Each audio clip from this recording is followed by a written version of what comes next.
All righty, let me get on here.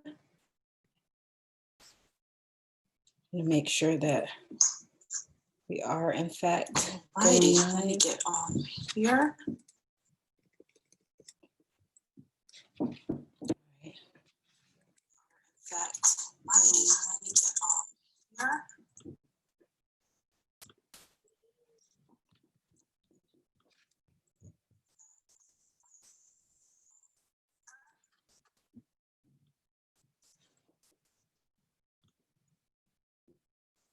Okay, we're live. Hi to everyone out there watching. I'm about to get Miyoki on here. Just give me 1 second. Okay, we're live. Hi to everyone out there watching. I'm about to get Miyoki on here. Just give me 1 second. Okay. Participants, here we go. Need to send her another link.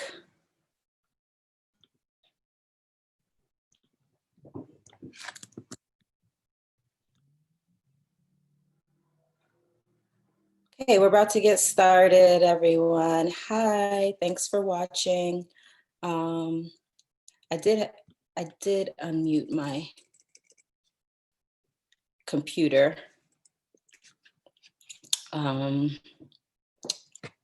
Trying to get our guest on here. Where is she? Give me a little time, guys. Be a little patient with me. I'm new to this YouTube live game, so I'm just gonna do what I have to do here while you guys are patient with me. Just enter the Zoom link again. Oh, is a password? Maybe, okay. Maybe she needs this password. It's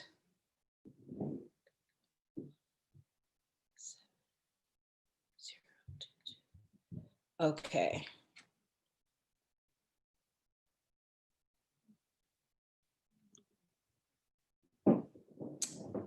So I guess, I'll just start talking until we get our guest on here. No need to hold up the show. I would like to see how we're looking on YouTube Live right now. Like I said, this is my very first YouTube Live. Thank you all for tuning in. Let me mute my YouTube here. I would like to see how we're looking on YouTube Live right now. Like there, I'm mute on YouTube. So, yeah, bear with me. This is my first time live. Oh, I can share my live link as well. That is wonderful. I'm going to do that now, actually. And I really should change the title here because this title is not correct. We don't want that. We want to call this,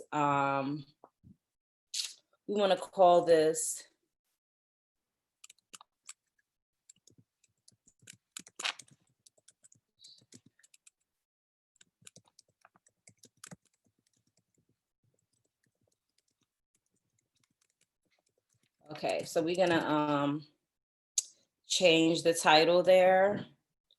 And we are going to, let me go back and look at my live. I want you guys to, let me know. Let's see, hold on, let's see if she's on here. There she is, admit. Okay, now we're finally getting moving here. Hi, okay, let me change my view. Wonderful. Miyoki, look at you. Can you hear me? Can you hear me? You did not connect audio. It's saying that you have not connected your audio.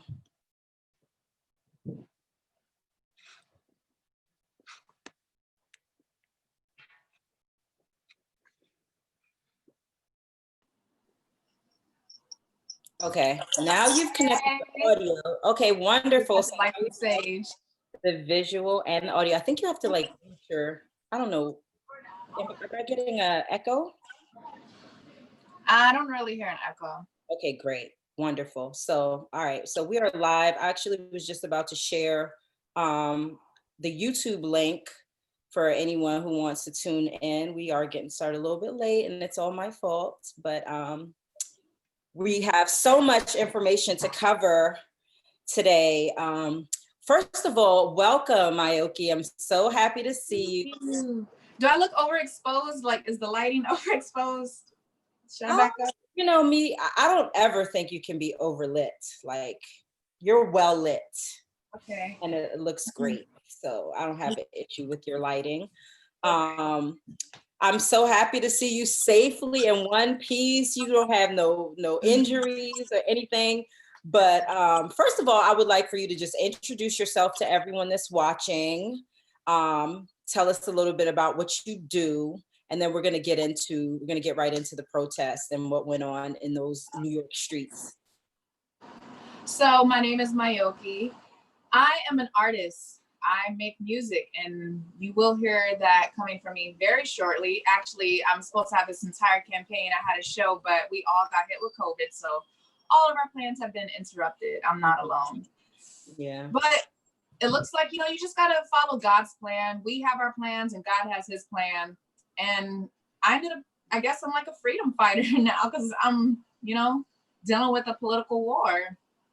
Absolutely. It's a political war. Some would call it a race war. Definitely like battlegrounds in these streets right now. So absolutely. tell us exactly, what prompted you to want to go out and risk your life, risk your freedom? Those are all things that you risk when you go out and you protest in the streets, because anything can happen. I'm sure you've seen all the people that were locked up, all the people that left with injuries. What was your motivation to go out and experience all of that? Well, I did take all of that into consideration, but I just believe in not to live in fear and not to act on fear.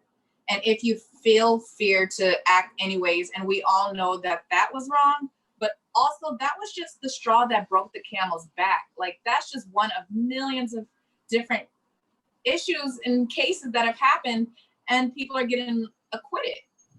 Yes. So we just couldn't let it fly anymore. And I believe in being a vessel for God. And if I can use myself in any type of way that he needs, and he's put it on my heart to go out there, I know that I'm protected. I know that I'm guided. And if I was to be arrested, I know that I'd be released and I'd make it home safely. And I made it through that entire day. I think we protested for like 9 hours from Harlem all the way down to Soho. And I got home safe around 1:30 in the morning. So your intentions, were definitely like profoundly rooted in what happened in the case of George Floyd, along with all the other recent murders of Black men all over America by police officers. George Floyd was the last, he was just the last straw, because I have family members that are victims to the same system. And we may not realize that we are even victims to this same system, but in different, variations. We may not have lost our lives, but a lot of us as African Americans, especially, our entire family structure is hacked by this same system. Right. Whether you're raised in a household without a father, a lot of our fathers are incarcerated, mine included. Wow. A lot of our fathers are just not here. Whether your father just chose to get up and leave and not take care of his family, this is all planned. It's not a coincidence. It's systematic racism. It's white supremacy at its finest. Now, did you observe any people at the protest that you felt like their intentions were not like necessarily like noble, and that they're not doing this because of their strong beliefs and Black Lives Matter, but they were just doing it because they had cabin fever, they were excited to get out the house, and they just wanted to cause havoc? Did you get a vibe like that from any of the other protesters? I did not. That's not the protest we were in. We were a very peaceful protest, and it seemed like our group was just filled with so much love. We So had they're different groups. They're different groups protesting. Like, this is not all like one huge group. These are separate little groups within. Is that how it works? What happened is that you have these meeting points that go online, and everybody will go there, but maybe at different times. I know the one that I chose to be a part of started here in Harlem. It started at 1. I ended up getting there at 3. So as we're walking, maybe a stoplight will happen, and the first half of the group keeps walking, and you never know, they turn down a block, and we just never really fully catch up. And my group, the group that I was a part of, they were all different backgrounds. To be honest, I would say non-Black people of color and white people were the majority. Wow, that's shocking. Yeah. Why do you think, what do you think prompted so many non-Black people to want to get involved in this protest when, you know, this fight, it doesn't have anything to do with them directly? I think that they have heard us in our work settings, they have heard us in social settings complain about treatment that maybe we have had. Maybe it's not getting into a club, maybe it could be anything, and they're all like, oh, I don't think it's because you're Black. And then now they like see, and they heard us always talking about slavery, and they're always listening to our claims of struggle for being Black. And then they finally see it with 2020 technology, and now it's like blatant, it's in your face. We're not lying. We're not being dramatic. We're not hanging on to slavery. We're saying this is our reality. Why can't you guys see it? And it just happening like weeks and after we handled the Ahmaud Arbery, like we just halfway handled that. We still have to return to that situation because they haven't gone to trial. Right. We're still dealing with that, and you want to pull this? Seems like they're still dealing with all of them. You know, it's not been a lot of good outcomes with these situations with police officers being convicted that murder these people. Now, you already mentioned that it was way more people of other races than Black people. Did you see any type of looting going on? I did. Yeah. But this is how it starts. I really need to clear this. Mm-hmm. The protests start peaceful. We're taking knees. We're not throwing things. We're not harming any property. And this has just been the experience that I've heard from people from other protest groups. Mm-hmm. It starts peaceful, and then the cops meet you with this energy like they're ready to go to war, and they're telling us that we're not allowed to be doing what we're doing, that we're going to get arrested. It's an unlawful assembly. And we're all just like, whoa, this is our First Amendment. We have the right to do what we're doing. What are you talking about? So we're all looking dumbfounded, like, what are you talking about? And they're like, all right. They give us that warning of telling us we need to break up. And we're like looking at them crazy, like, are you crazy? We can do this. This is a peaceful protest. We haven't violated anybody's property, nothing. If we were going to do that, we would have done that as we were walking down Fifth Avenue, because we passed all of those good stores. Ooh, you know, we passed all of those good stores. Oh my Fifth goodness! Avenue, Yes, you already know. That's where the looting would take place, right? Right. If that was our intention, we would have hit up all of those good stores. Mm-hmm. But that wasn't our intention. We didn't violate any cops, nothing. As we walked down from 125th all the way to 42nd Street, the cops met us with this energy, telling us that we had to break it up. We're looking crazy because we're like, this is our First Amendment. You're violating this right. And you let them violate your rights, who knows what's next? They think that they can get away with.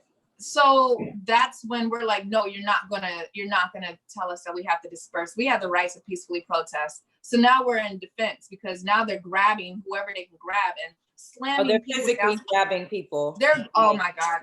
Not just physically grabbing people, they're physically grabbing people, hitting people with their batons, like random people shoving. I'm talking about just straight violence, and I have the videos.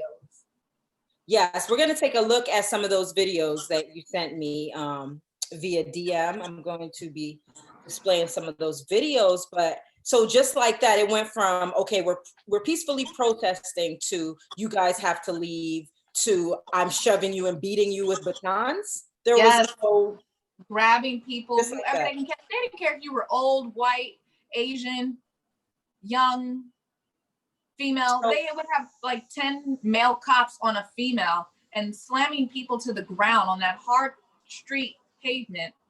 You know, it's a lot to see. It's a lot to take in psychologically. You know, somebody's on their bike and they're being slammed down and there's blood. On their bike? On their bike, slammed them off their bike. They even brought out the police that were on their bikes. There's a squad of cops that have bikes. Mm-hmm. And they continued this battle with us all the way down to Union Square. And it seemed that all the protests were confined to this area by nighttime. And that's when the civilians had overpopulated. There were more of us than there were of them. And that's, I guess, where people said it turned into Gotham. And that's when the war erupted with the fires and the squad cars, the fires and the looting. I mean, I just want to hear how exactly did that all of that excitement pop off. So you're telling me you were protesting for how many hours? How many hours was it peaceful? Or it wasn't never? They let us get away from 125th down to 42nd Street. I say that took like an hour to walk. You guys are walking, you're marching this entire time. Hospitals, as we pass them, everybody is cheering us on. Nurses are coming out of the hospitals. And everybody, like a huge, like a parade almost in the street. It was like a parade. How did they deal with the traffic? Like, how did that happen? How did this happen with traffic? We were staying out of their way. We were just taking a one side of the street, and cars were able to go through it. So we weren't trying to obstruct traffic. Okay. Now, was there like a leader, would you say, to this protest? Someone at the forefront who was, you know, the instrumental person that everyone was following, or how did it work? Was it just like everyone just walked together? We just walked together. I don't know who the organizers are. Okay. And I did hear that they do like to stay anonymous because, you know, leaders of protests come up missing. Oh yeah, especially something as controversial as this. So, right. Okay, so for an hour or so you're walking, you get to 42nd Street. Is that when things started getting bad? Yes, that's when they declared war on us. And I asked a cop, I said, why are you guys doing this? I said, we're allowed to peacefully protest. And we walked peacefully all the way down here. Mm-hmm.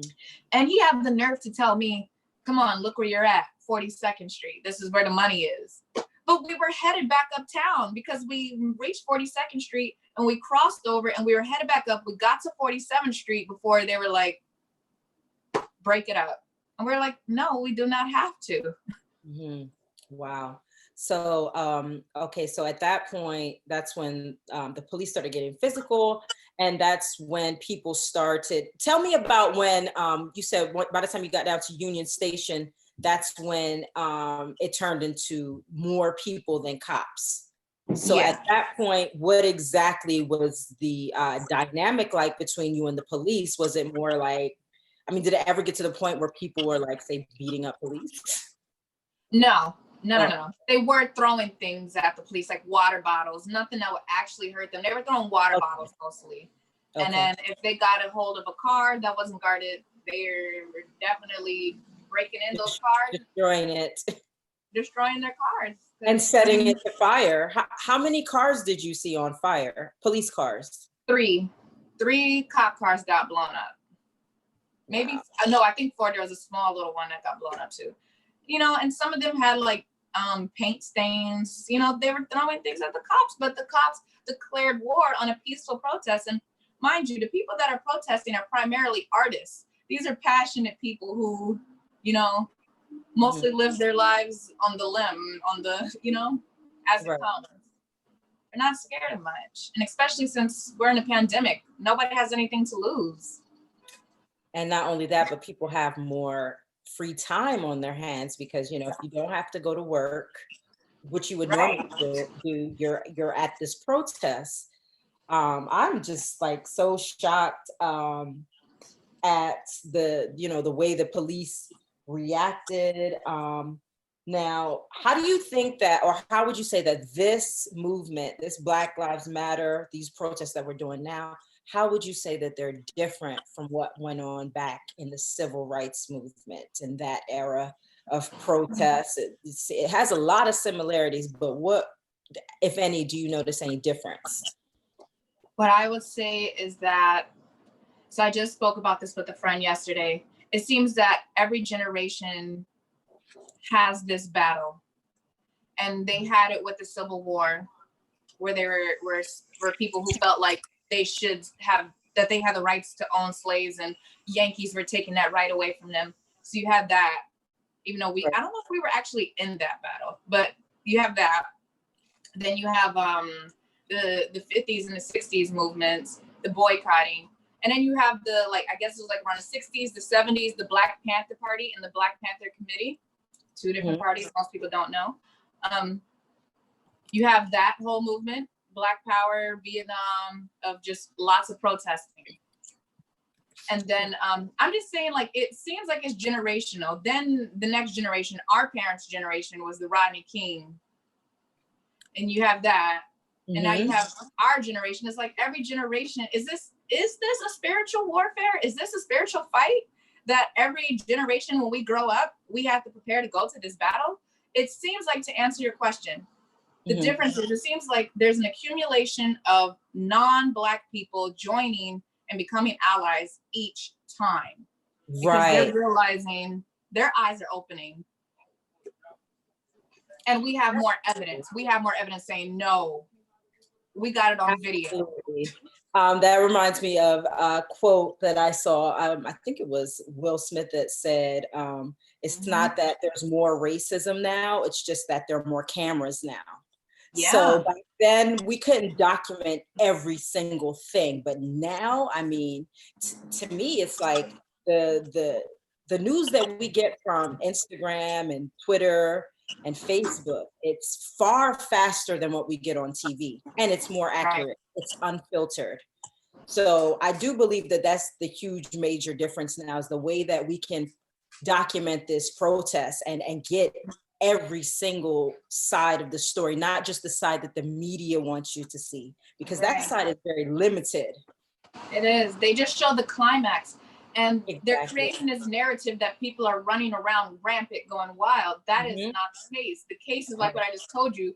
If you really look at these protests, people are kneeling, they're chanting, and then the cops are meeting them. Did you see last night they locked those peaceful protesters on the Manhattan Bridge for 2 hours, and they were begging to get off? They were going, peaceful protest, like they were begging to get off this bridge. And they wouldn't even let them out the Manhattan way. They let them out the Brooklyn way. Wow, just to inconvenience 5,000 people. Right. I mean, it's really crazy. Do you think that this protest has been effective? Do you think that it will inspire change within the system? Do you think a cop is going to think twice now before they strangle a Black guy or kneel on someone's neck or anything like that? Or do you think that we're just infuriating the police officers more, making them even more violent? I think that they see this outrage and they'll think twice about at least not punishing, you know, domestic terrorism is exactly what it is. That they'll at least think about acquitting somebody who has clearly murdered somebody of color. They'll at least think twice about not punishing them, because it's only going to get, the protests in the future would only get built off of this. It would only snowball off of this. If you guys think this is crazy, let something else happen. Like, these kids are going to, I don't want to say what they would probably do. They would go really wild. If they're breaking into stores, let something else happen in 10 years. I mean, I saw this crazy clip of a cop getting ran over. I think it was in the Bronx or something. Wow.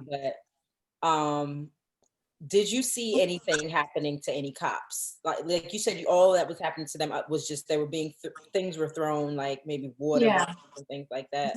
Words were thrown, water bottles were thrown, and their property was damaged. The issue I had with some of the protesters, and they didn't agree with me, but I do want to get this message out, is when they were attacking the Black cops. My issue with that is I would tell them, hold up, we need her in the force, because this is going to create the change. At least it's the start of it. Now, I know that their police chiefs are telling them to target the Black community. Right. But we still got to infiltrate that system. Or maybe just debunk it. Something has to change. I don't have all the answers, but I know it needs to change. And it's going to start with infiltration. So let's not drag these Black cops down and call them. Exactly. And then have absolutely no voice at all within the police force. I agree with you 100%. Now, how do you feel about the way our president, Donald Trump, is handling this whole situation? Him basically saying that he is going to make governors get the military, and he's going to declare war on anyone who thinks that they're going to protest anything anymore. What is your reaction to that? Trump, it almost seems surreal that this is happening. Like, I blame him for everything we are going through right now as a nation. He has fueled racism just when maybe we thought it was being suppressed, but he's given them new ammo to think that they have a right to think the way that they think. He calls KKK people fine people, but calls people who are fighting for the loss of a life thugs. I don't know how he got into office, but how he got into office is another clear example of white supremacy, white privilege. Because you have this clout, you can just jump many levels that it takes to get to presidency and just buy your way into it. Like, this is you don't represent us.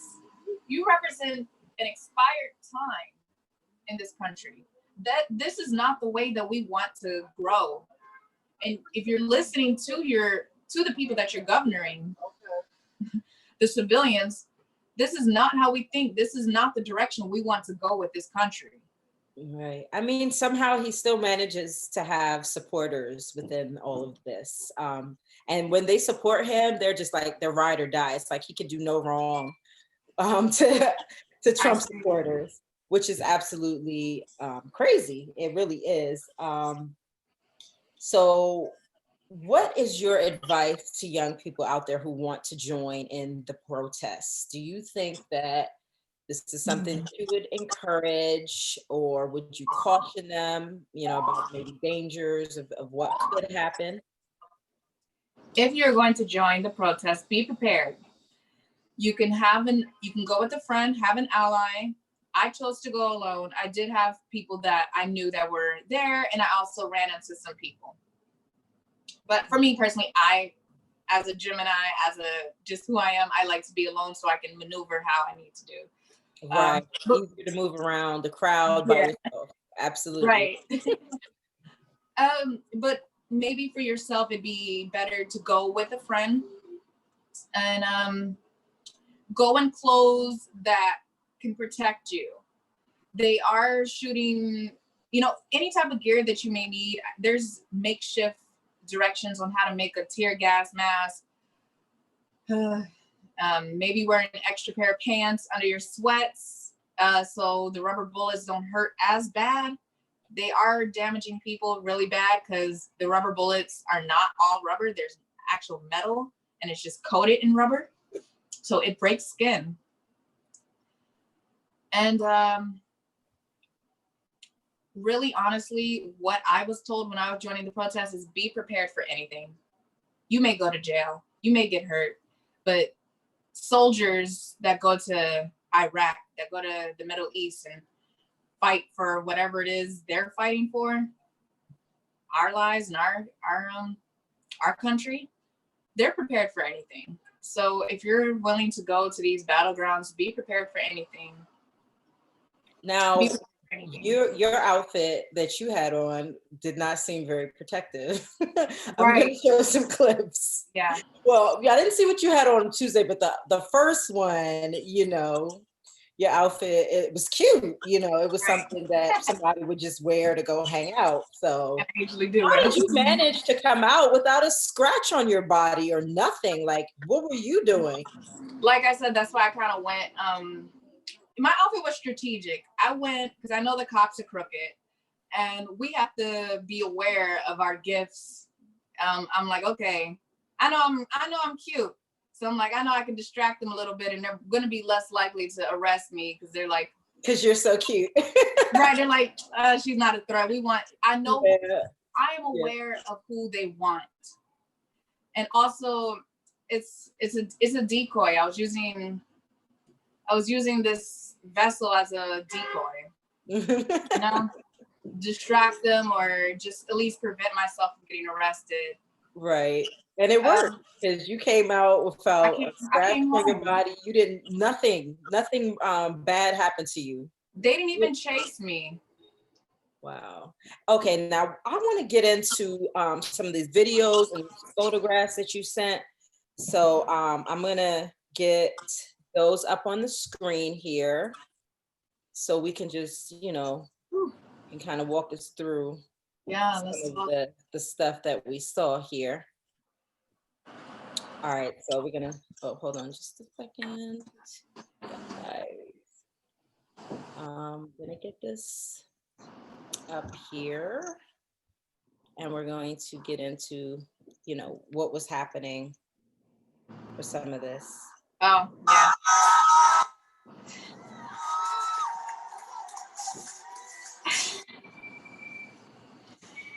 yeah. This looks like Midtown. Or that's Union Square. All right, let's look at the photograph. This is the outfit I was telling you guys about. Right. That was not protective, but it was cute. Military pants. Military pants. And my shirt has, if you want to call it a shirt, it had little Black Panther cats all over it. So it was still representative. Okay, okay. Let's look at this video here.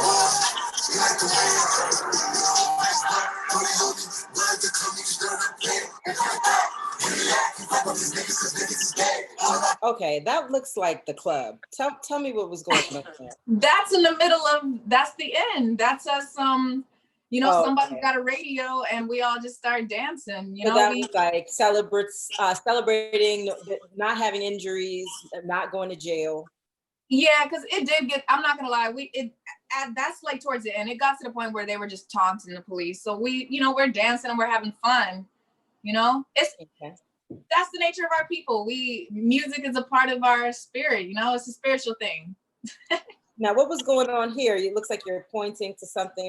Are you talking to a police officer? That's me yelling at the cops. What were you? That's when they broke us up. Okay. That's when they broke us up, and that's me declaring, you know, you can't do this. You guys know this is wrong. What happened? Why aren't you guys kneeling with us? Why aren't you guys in solidarity with us too? Because when you take that badge off at night, you're a civilian too. You're a human. You know that was wrong. Like, now what's happening here? Against us? Were you talking to a reporter here? Yeah, because they saw me yelling at the cops. They're like, "Hey, what happened?" And they see everybody broken up. This is the beginning of when they started to, when the protesters began to retaliate. So that's what you're seeing here is the cops breaking us up, the protesters preparing to defend themselves, and me talking to a reporter. Okay. And I love your bag. It says, if you can't see, it says Trump Pence out now. Yeah, that's my camera bag. Yep. Trump Pence out now. We all had those. Now, what is going on here? You got your hands up. It looks like you're addressing the police. What's that about? Hands up, don't shoot.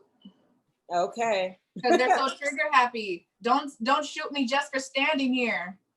Oh my God. Okay. And this is towards the end, right? This is like nighttime. Yeah. That's at the nighttime, but it's definitely not the very end. But that's towards the end. That's Union Square. They completely dismantled that car, and I was just looking at the car. It looks like they got like they threw bricks or something to break the glass. They didn't set it on fire though. Graffitied it. Oh, but they did set this one on fire. So what is going on in this photograph? What's going on behind you? This is a hot That's a photo. fire. That's just a trash can fire. That's not a car fire. That's a trash can fire. They were definitely like all the trash cans on fire. Okay. I love this that shot, by the way. Thank you.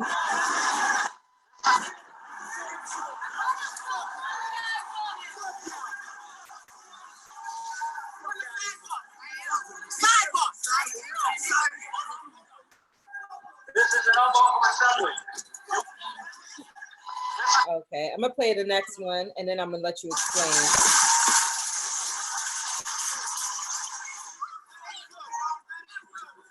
Keep going, keep going, keep going. Keep going.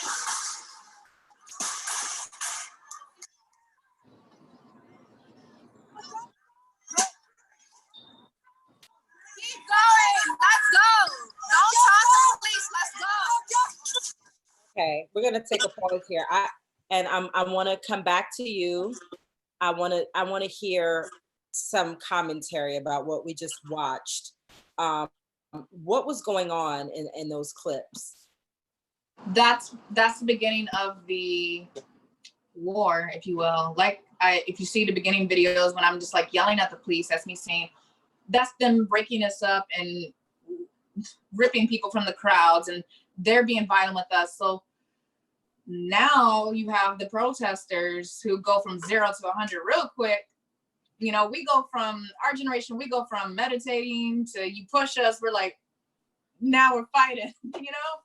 So we go from a peaceful protest to you meeting us with violence, the very thing that we're protesting against.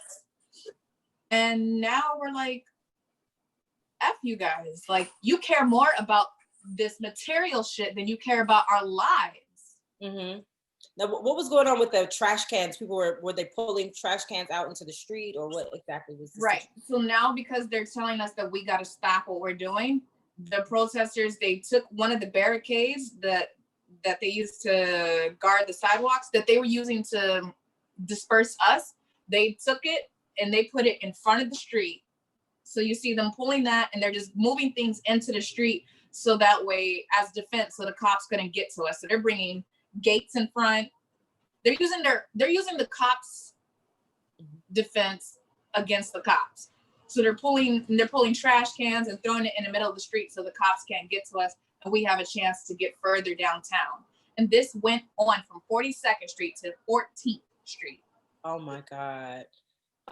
That is so crazy. Now, what about that clip with you keep saying, keep moving, don't stop, talk to the cops? That was your voice on that? That's me, because I'm trying to tell them, like, don't taunt the cops. Like, yes, put your defense mechanisms out there, but don't run back and be like, start taunting them. Hey, like, cops. right. And I'm don't like, antagonize them. Right. So it never got to the point where they did with the protest that you were a part of. Did it get to the point that they did the tear gas and the rubber bullets? No, it did not. Okay.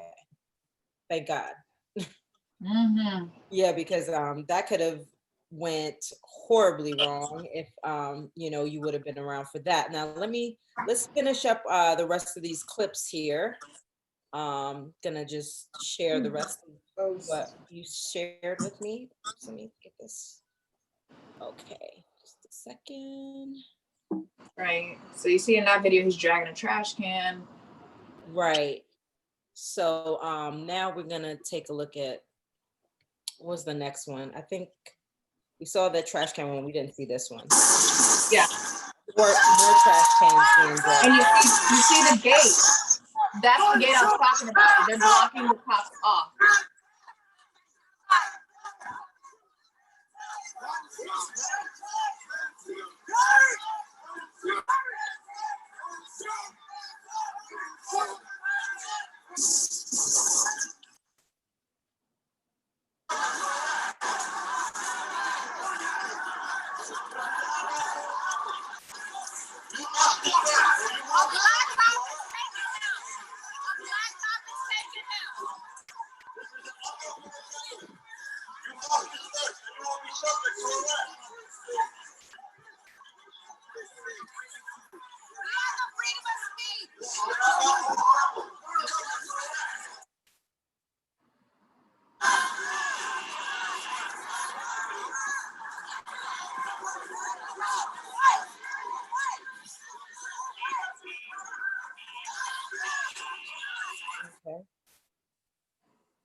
All right, let's come back here. So that was a good bit of footage that you shot yourself at the protest. At what point was this in the protest? This looked like it was like in the middle. Yeah, that's Times Square. That's when the cops had met us, and you see how their tactic is to divide us, so that way there's smaller groups of us, and it's easier to arrest people. So yeah, and there were a couple of arrests that you captured as well, and they had them all on the floor. Like, so what determined, or who determined if someone was going to be arrested? Was it random? Yeah, yes, people. It didn't matter who you are. It didn't matter where you are. There were bystanders arrested, like people that are on their bikes. It was honestly, so when you randomly go up to a person and say, "We're going to arrest this person because you're out here."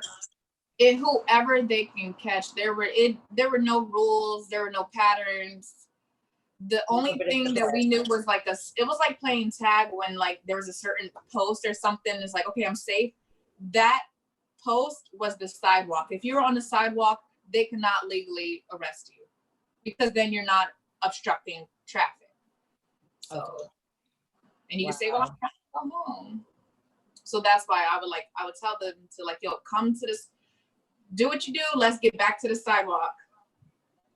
Because on the sidewalk, it's like you're safe. You can't. You're safe.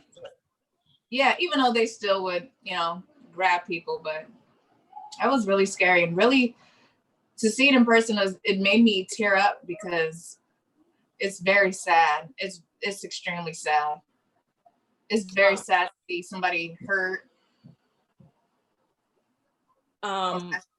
What? So that was all this footage from the first protest? Because I know that you said you went out again yesterday. I did not end up going out yesterday. Okay. That was from one protest. So that's what I'm showing you. It's going from daylight to night. So what made you not go to the other protest yesterday? What made me not go was a friend called me, which I wish I wouldn't have listened because I wish I could have been with those people. A friend called me with paranoia saying, oh, I just have a bad feeling. Don't go. And then plus with the curfew, and we know that the cops are just that much more prepared, and Hey, you never know what could have happened. Maybe she saved you from getting arrested or something. Right. Maybe they might not have been so merciful the second time around. Exactly. Yeah. So I did notice though, it was a whole lot of people. And New York is supposed to be the epicenter for the coronavirus of the world. Basically, they say New York has more cases than anywhere else on the entire planet. Was any of that a concern to you and the other protesters? Because I noticed, some people had masks, some people did not. You did not have a mask on a lot of the time, if at all. What was going through? Did the coronavirus pandemic situation cross your mind at all during this time? It was there. I think that we were just kind of like in survival mode. So that's one way that can kill us, and the cops are another way that can kill us. And we're really thinking we're fighting for our lives. We're not thinking we're playing around and playing hopscotch with the cops. We're fighting for our lives, for our children's lives, for our grandchildren's lives, and for George Floyd's life. We're in survival mode.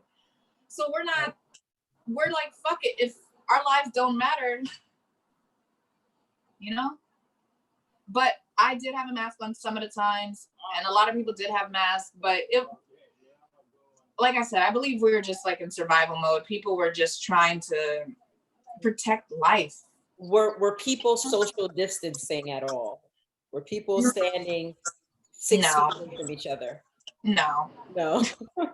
We didn't have space for that. No, so all of that went out. I'm just surprised because, just because of all what they say is happening in New York right now. I literally, I left my place in New Jersey because of the coronavirus scare, and so I was absolutely shocked to see the type of numbers. But like you said, people weren't really thinking about that so much as they were thinking about getting away from the police. Getting Not away from the police and fighting for life. Like Mhm. my pants were symbolic. Like we're at war right now. Absolutely. So do you think that, these protests in New York, all these people coming together could lead to another surge of the coronavirus in New York? Or do It you think may. that, like, mostly young, healthy people, it's not going to be a big deal? Yeah, they were young, healthy people. Mhm. It may, but I just feel like I said, once again, it's like people were just really just concentrating on fighting for life. And we were really seeing ourselves as risking our lives for this to not happen again. And that included the police, and it also included coronavirus. So we were like, we don't care because y'all don't care. Now, would you go out and protest again? I plan on going out. Experience. Yeah, absolutely. Wow. That's pretty amazing. You're a very brave person. I am protesting from my computer by just, letting the world know what's happening and telling stories like yours to the public. That is another form of protest, is just putting these videos out about YouTube. YouTube does not want to monetize these videos. So it's like, if you, if your income comes from YouTube and you're posting videos about this situation with, George Floyd, Black Lives Matter, they don't want to put advertising in your videos as a result. So it's like, it's like you said, it's a systematic type of oppression, and that doesn't mean that you shouldn't talk about the issues because you're not going to have advertising in the video. It just means that you have to go about doing your thing in a different way, figure out how to make it profitable. But it could be for nonprofit, just to make people aware of what's going on. So Right. definitely appreciate you coming on, giving us your time. Joy, before we go, I want you to take some time and tell everyone what you're working on right now, where to find you, all your social media. I wanted to leave you guys with the message. Oh, and the message as well. Of course, that comes to the forefront first. Listen up, guys. Mm-hmm. It is in our First Amendment to protest. We all know this land was looted from the Native Americans. We also know these looters had African people with them to build this property kindred to the geometry of Egypt and other great empires in Africa. They chose us because they knew we were genetically strong and biologically could endure the strenuous circumstances. They took into account our melanin so we could work in the sun for extensive hours without dying of skin cancer. I say that to say, dear white people, what more do you want from us? We aren't seeking revenge. We are seeking equality. Why did you bring us here to manifest your business plan, grant our freedom, and still hunt us down like deer? We still aren't seeking revenge. Even though your ancestors slaughtered our family structures and hacked our paradigms that we aren't worth much, Black lives not only matter, but your very own lives wouldn't be here without us. Let me elaborate. All people come from Africa. Now, I know we all hear people say that here and there, and we never give it much thought. You can look at an animation of Pangea breaking apart and see Africa was the heart of our original supercontinent. Science has proven that Caucasian people are offsprings of the albino gene. They simply are African people with a lack of melanin. We all have different variations of how much or how little melanin we have in our bodies. I have more than my father, less than my mother, and way more than my Caucasian grandfather. Yet, we're still family. 400 years after arriving to this land to build a new world Europeans so desperately sought to manifest, we followed your egotistical map that led us back into being killed. We still don't seek revenge, but we ask you, what more do you want from us? Because our souls are not up for auction. No race is superior to the other. Pigmentations don't grant powers over others. Nobody can die and come back to life, or fly, or travel to space without a mask. Yet the main goal of the colonizers has been to prove and convince the world that they are supreme, a supreme race.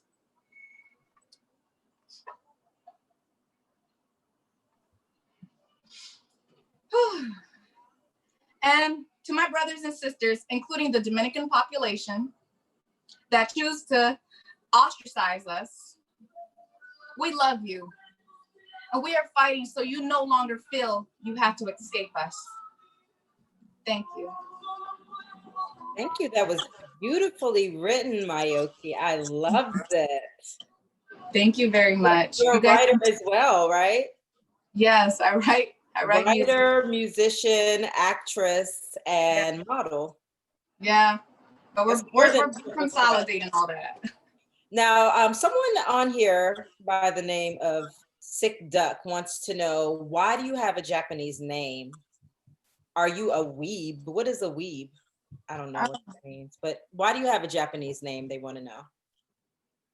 I chose it. I don't want to tell my real name right now because there's too much going on. Girl, who you telling? Okay, I ain't never went by my government. And mostly, you know, sometimes people choose a name to be Googleable. Like my government name is so common that you would never find me, but you know, I gave myself the name that I use because I'm the only person with this name. So Miyoki, I like it. I love it too. It came down to me. It just literally popped in my head one day, and I was like, yeah. No, it's a made-up name. It's not a Japanese name, contrary to popular belief. You know? It's completely made up. It's fabricated. What is your ethnic background? Because you're clearly mixed with something. Right. Your racial background. So, like I was speaking before, you know, about the systemic racism. You know, I saw a meme that said the other day how a Caucasian woman could be like, oh, I'm not racist, I have mixed kids. And they're like, you know who else had mixed kids? Slave owners. So I'm a product of that. My great grandmother on my mother's side was raped by a white man. There's a lot of that going on my mother's side. So on my father's side, my dad is just half white. So my grandfather is white and my father's mother is mixed. So I guess I can just say that I'm what they would call back in the day mulatto. I'm black and white. But a lot of mulatto, like yeah, it's mulatto people just octoroon or something like that. Like when it's like a 1/8 black or something like that, right? I did my 23andMe and I was like 44% white, okay. European, and 52% black, and the small other percentages was everything else, Asian, all types of stuff, all types of beautiful people. So do you think that people react to you, especially during this Black Lives Matter, do you think that people react to you differently because of your, you know, your light skin, you have the curly type of hair? Do you get like any hate from other Black people based on your look? No, absolutely not. I feel so much support from my community. Wow. I think they're probably even more shocked. They're like, girl, you talk like a white girl. You out here really, like, you feel us. I'm like, yeah, you never got a chance to know my story. I talk a certain way. I talk educated. Doesn't mean I haven't gone through things that we all go through. I grew up getting my ass whooped. All that stuff. Right. On soul food, like, you know, and I would hope that when people do see me and they're like, but she's light skinned, she doesn't have to do this. Is it really affecting her? And I'm happy that maybe that'll inspire somebody else to be like, well, if she's doing it, let me get in here. Let me get my ass in here. I'm sorry for language. Let me get my stuff in here too. And you think about a lot of the unity, you know, it's always been this divide with Black people, the light skinned Black people, dark skin. Like, I'm loving about this Black Lives Matter movement is that it's just bringing us all together. Right. The point of it, you know, Right. the Black community needs that. We need it, you know. Mhm. Now, okay, we're gonna definitely look out for you doing any more protests, but where can we find your music? And just tell us a little bit about the music that you're working on, because I'm sure listeners, people watching want to know, you know, what are we going to hear from you musically?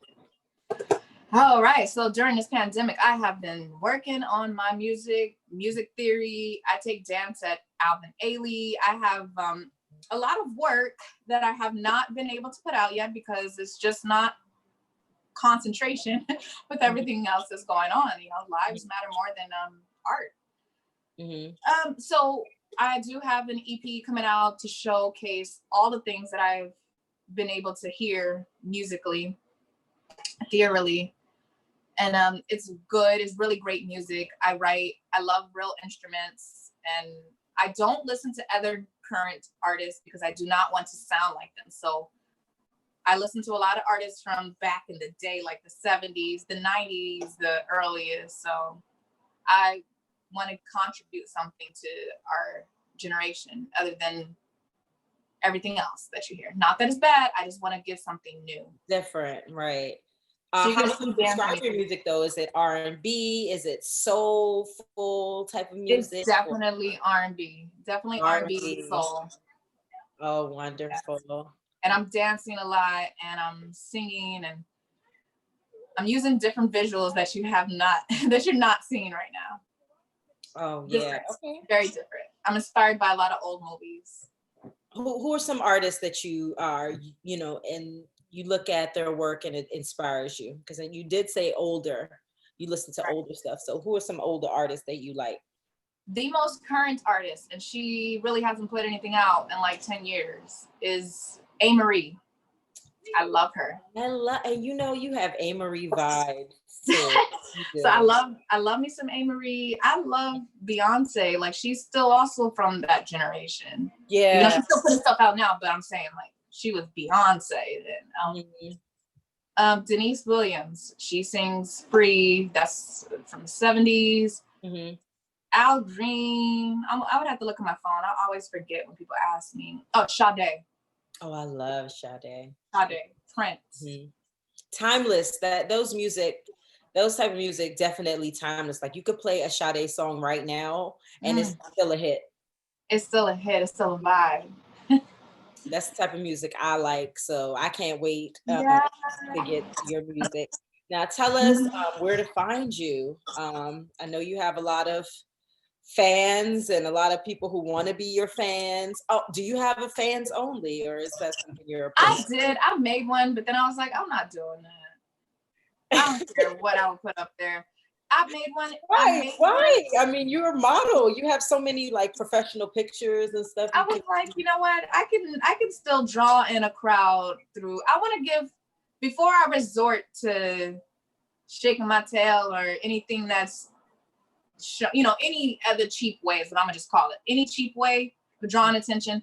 I want to see if I can draw your attention off my talent, period.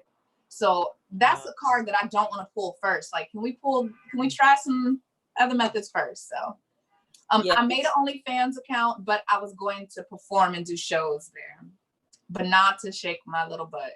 Not in a bikini? Maybe. People will pay for that. Absolutely. I mean, it's a movement right now. It's an OnlyFans movement going on right now. True. And I'm already in a thong in some of my pictures on Instagram. So why not sell it? Make a little money on the side. I mean, some of these girls are making substantial amounts of money on the OnlyFans, but who knows what they're posting on there to make that money. But you know, one thing about it that I do find appealing is that it is up to your discretion. You don't have to do nothing raunchy if you don't want to, you know. So each zone with that. But about Twitter, are you on Instagram? What social media are you on? I know we're friends on Instagram, but are you on Twitter and Facebook as well? I'm on Facebook, but I'm pretty much already at my capacity of friends on there. You can follow me on there. It's the same name, Miyoki Jones. But follow me on Instagram, Miyoki J. So M as in Mary, IYOKIJ. And that's my Instagram. Okay. Wonderful. And are you responsive? If somebody wants to get in touch with you and speak to you on any of these social media platforms, which one are they most likely to get a response? Instagram, because I'm on there all day, literally all day. Okay. Yeah, and I respond to my DMs unless it's something crazy, but I respond. Right.